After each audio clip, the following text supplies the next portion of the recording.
Video like करके आगे share जरूर कर देना। नेकी करने का तरीका सीखें, नेकी करने का तरीका सीखें। अगर राशन तकसीम होगा तो फिर इतनी तस्वीरें चेहरे से निकलेगी कि लेने वाले को शर्म आएगी कि मैं कहां आ गया। अभी बीच में लॉकडाउन में जो है वो एक तस्वीर के साथ एक आर्टिकल चल रहा था, मेरी नजरों से भी गुजरा, मैंने भी उसको पढ़ा कि सोशल खिदमत अंजाम देने वाले उनका एक ग्रुप जो है वो मोहल्ले में आया तो एक नन्ही सी बच्ची ने कहा कि अंकल इस मर्तबा आप हमारे घर नहीं आना, आप नहीं आएंगे इस मर्तबा हमारे घर। तो उन्होंने कहा क्यों? क्योंकि इस मर्तबा आप लोग क्या खुशहाली आ गई? का नहीं, अब्बा भी वैसे बीमार हैं और फाका कशी की नौबत भी ऐसे ही है, लेकिन पिछले साल आपने थोड़ा सा कुछ दे करके जो तस्वीरें शाये की थी तो उससे हम स्कूल में भी और मोहल्ले में भी मुंह दिखाने के काबिल नहीं रह गए थे। पूरा मोहल्ला भी हमें चिढ़ाता था और स्कूल गए थे तो वहां भी लोग चिढ़ाते थे। तो ये देने की कोई सूरत हाल तो नहीं। मैं देख रहा हूँ इज्तिमाई शादियां भी होती है तो जो मुकर्रिर आ रहे हैं पहले तो बुला लेते हैं वो सियासी सब जाहिल जटों को, और फिर वो खड़े होकर के कहते हैं ये गरीब बच्चे, ये गरीब बच्चे, ये वो शादी जिनकी होती वो भी सोचते हैं बेचारे कि इस कदर बेइज्जती बुलाकर बिठाकर, गले में हार पहनाकर, नए कपड़े पहनाकर स्टेज पर ये गरीब, उनको भी शर्म आती है। तो लोगों का मियार ही बदल गया है। नेकी करने का तरीका सीखना है तो इन अल्लाह वालों से सीखो। 400 मकानात का खर्चा चंदा करके नहीं, यहां तो चंदा करके किया जाता है, उसके बावजूद भी लोगों के चेहरे छापे जाते हैं। चले ठीक है, अगर चंदा किया है लोगों को बताना ही है कि हमने किया तो कम से कम चेहरे तो ना छापो, चेहरे तो ना बताओ लोगों को। मोमिन की इज्जत नफ्स कितनी अजीम है। कापियां बटेगी तो ही वही हाल, किताब बटेंगे तो वही हाल, कपड़े तकसीम होंगे तो वही हाल। हद तो यह है कि हम ज़कात बांटते तो 50-50 रुपए कतार लगाकर बांटते हैं ज़कात। ये सूरत हाल। मुस्तहिक जाते भी नहीं हया की वजह से, गैरत की वजह से। इमाम हसन 400 घर मदीने तैयबा के। अच्छा मैं यह मदीने तैयबा पे जोर इसलिए दे रहा हूं कि जे सिर्फ मदीने वाले थे, बकिया कहां तक जाता था ये तो हसन जाने और उनकी सखावत जाने। 400 मकानात मदीने तैयबा के, लेकिन उनको खुद नहीं पता था, खुद पता नहीं था कि देता कौन है, नहीं पता था कौन देता है। जब इमाम हसन की शहादत के बाद खर्चा आना बंद हो गया, वो खुद भी हैरान रहते थे कि आता कहां से।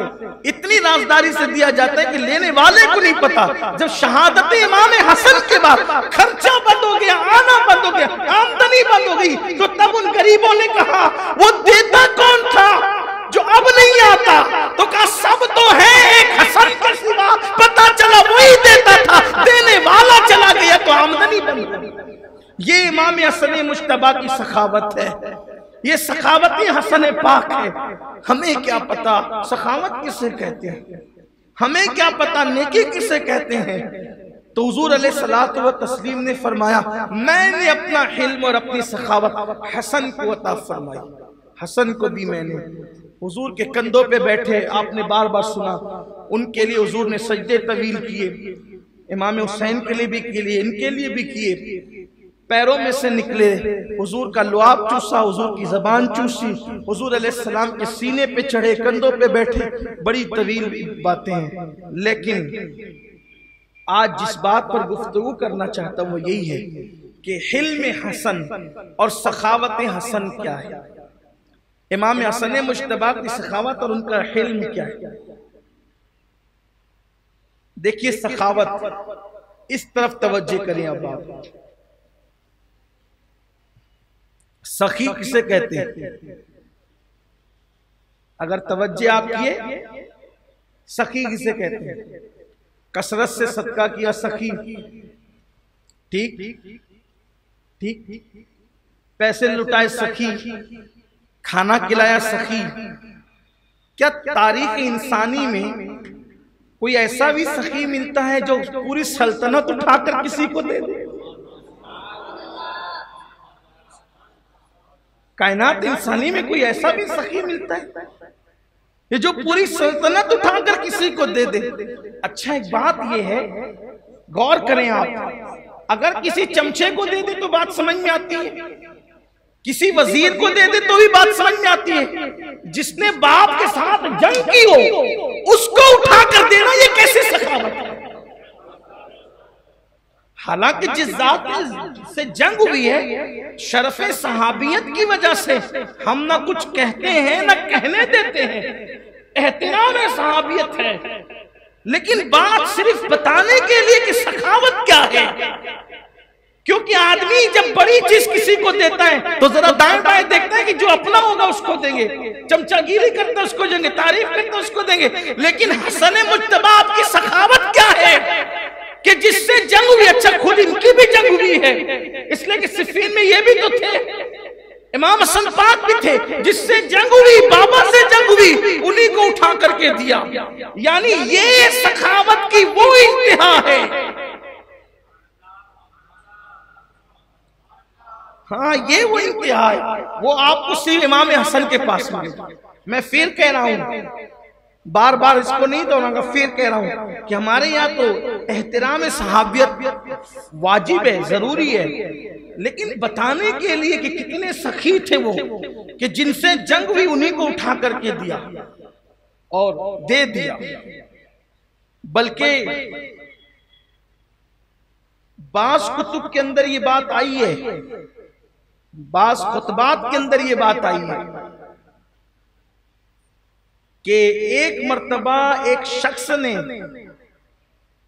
जो गुलाम था इमाम हसन मुज्तबा को नालैन पहनाई, जूतियां पहनाई,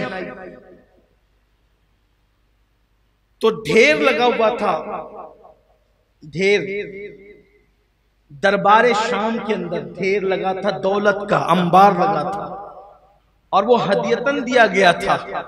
इमाम हसन मुज्तबा को गुलाम ने जूतियां पहनाई तो इमाम हसन मुज्तबा ने कहा वो जितना ढेर लगा है ना, जो मुझे बतौर तोहफा मिला है, वो सब मैं तुझे देता हूं। जब देने वाले बुजुर्ग ने कहा ये क्या है, तो कहा मैं फातिमा का बेटा हूं। हमारी सखावत यही है कि जूतियां पहनाने पे भी ये दे दे, नाना तो वुजू कराने पे जन्नत देते। रबिया मांग क्या मांगता है, क्या क्या किया था जनाब रबिया ने? वो मिसवाक की तो रखी थी, वुजू ही तो कराया था, इस्तिंजा के लिए इंतजाम ही तो किया था। कुर्बान जाए, बज़ाहिर खिदमत का बहुत छोटा सा मिजाज ही होता है कि आदमी जिसकी खिदमत करता है उसके लिए वुजू का पानी रख दे, मिसवाक रख दे, बड़ी आसान खिदमत ये। कभी इस पे भी तवज्जो की? जो इतनी छोटी खिदमत करे उसको इतनी बड़ी नेमत मिलती है, इसको इतनी बड़ी नेमत मिलती, फिर जो बड़ी खिदमत करे। हजरत रबिया से कहा मांगो, क्या मांगते हो, किस पर? सिर्फ वुजू का पानी रखना, खिदमत करने पर रात के वक्त मुख्तसर सी खिदमत है। हुजूर ने कितनी अजीम नेमत अता फरमाई। तो इमाम हसन मुज्तबा ने फरमाया कि जा ले ले।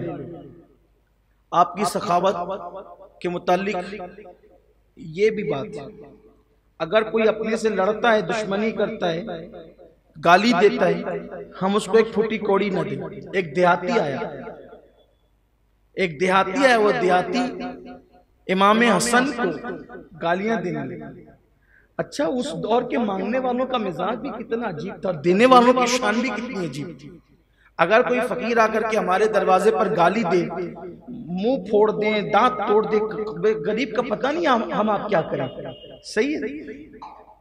लेकिन वारे सखावत हसन, आने वाला आकर गाली दे रहा है और सिर्फ इमाम हसन को नहीं दे रहा है, उनके वालिदे बुजुर्गवार को भी दे रहा है। दियाती था, किसी ने भर दिया था मौला अली के खिलाफ, इमाम हसन के खिलाफ। इमाम हसन ने कहा तू चाहता क्या है? तो कहा मैं गरीब भूखा हूं, मुझे पैसे चाहिए। तो उस वक्त इमाम हसन मुश्तबा कर रदियल्लाहु ताला अन्हु ने 50,000 दिरहम उसको दिए और फरमाया कि अभी इतनी ये बहुत कम है, ये अभी इतने बहुत कम है, हमारी खता माफ करो। हाय हाय, गाली देने वाले को दे करके हमारी खता माफ करो, ले जाओ इतने ही। अगर इससे ज्यादा होते तो और देते। बस वो देहाती था, फिर भी उसने देखा कि मैंने लेने से पहले, भाई लेने से पहले तेरा भला हो, तेरे बाप दादा का भला हो, तेरी सात पुश्तों का भला हो, तेरे बच्चों का भला हो, तेरी शादी हो जाए, तेरी बिगड़ी बन जाए, कितनी दुआएं की जाती है। तब आज के दौर में कोई 1 रुपया रखता है, 5 रुपये रखता है, जो झूठा खाना होता है, बासी खाना होता है, वो रखता है। इतनी दुआएं मिलने के बाद भी ये हाल है लोगों के देने का। लेकिन लोग नबी के खानदान की सखावत तो देखें, सखावत हसन मुज्तबा तो देखें कि आने वाला देहाती गालियां देता है उनको भी, उनके बाबा को भी, और रुपया 2 रुपया 5 रुपया नहीं बल्कि 50,000 दिरहम देकर कहते हैं अभी हमारे पास इतना ही है, यानी जितना था सब दे दिया, का इतना ही है, हमारी खता माफ करो, फिर कभी आना तो इससे ज्यादा अता करेंगे। इतना सुनना था, कदम पकड़ कर कहते हैं इब्ने रसूल अगर कहलाने का किसी को हक है तो हसन इब्ने अली को हक है। ये है सखावत इमाम हसन, ये है सखावत की शान है, शान सखा ये है इमाम हसन पाक। और वल्लाह आज भी दे रहे हैं, आज भी दे रहे हैं, देते हैं और देते रहेंगे इंशाअल्लाह। इमाम हसन मुश्तबा ये हुई सखावत। और हिल यानी सब्र, बड़ा सब्र दिया था अल्लाह ने बहुत, क्योंकि हुजूर अलैहिस्सलाम ने कहा था ना कि मैंने अपना हिल्म यानी सब्र और सखावत हसन को दिया। इमाम हसन के साथ भी बड़ी बदसलूकी हुई, लेकिन आप माफ ही करते रहे। माफी इमाम हुसैन के यहाँ भी थी, माफ करते थे, लेकिन फिर वो शुजात के तेवर भी होते थे। बल्कि बचपने का ही एक वाक़या है ना, अल्लाह के रसूल अलैहि सलाम ने पूछा था कि हसन अगर कोई तुम्हारे साथ ज्यादती करे तो तुम क्या करोगे? तो कहा कि मैं सब्र करूंगा। हुजूर ने मुस्कुराया था, वो विरासत सब्र मिली थी। और इमाम हुसैन से कहा था कि तुम पर कोई जुल्म करे तो क्या करोगे? तो कहा मैं तो बदला लूंगा उससे। शुजात थी ना,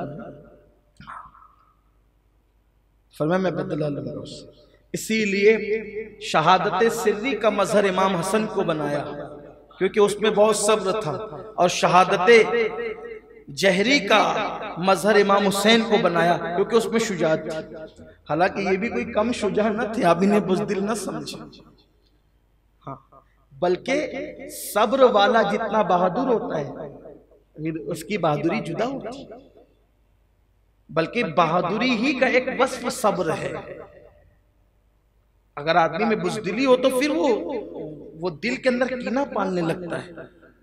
तो इमाम हसन मुश्तबा के साथ जब मदाइन में आपने लश्कर जमा किया, दरअसल आप इमाम मौलाए कायनात की जिस दिन शहादत हुई, तो मौलाए कायनात की शहादत के बाद, चूंकि जिस दिन मौला की शहादत हो रही थी, उस दिन कूफा वालों ने कहा था कि आपके बाद कौन,